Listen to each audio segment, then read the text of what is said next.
Well, for the first time in more than 3 weeks, hundreds of people waiting at the border between Gaza and Egypt have been allowed to leave. As the humanitarian crisis intensifies, Jordan, a key American ally, has recalled its ambassador from Israel. And as Tina Kraus reports, the Israeli ambassador has been told to stay out of their country.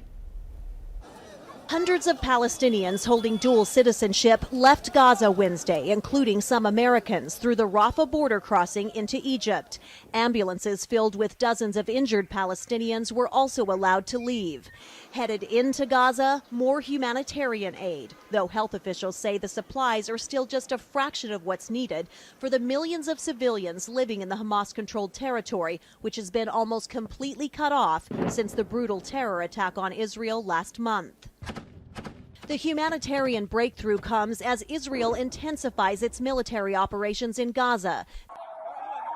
Hamas says Israeli missile strikes on the northern Jabalia refugee camp killed and injured dozens of civilians. Israel says the strikes killed dozens of Hamas fighters, including a senior commander, and destroyed a tunnel complex. In Jerusalem, mourners gathered for the funeral of one of at least 16 soldiers Israel says have been killed since the start of the ground invasion. While in Tel Aviv, sirens warned of incoming rockets, sending Israelis running to shelters. Israelis we spoke to say every day is a struggle with the heartbreak and anxiety war brings. You have to take a deep breath to fill the lungs with breath. With air. To feel life. To feel life, to go on. Local markets here are much emptier than usual as Israelis try to find their own way to live through a war they're being told will be long and difficult. Tina Kraus, CBS News, Tel Aviv.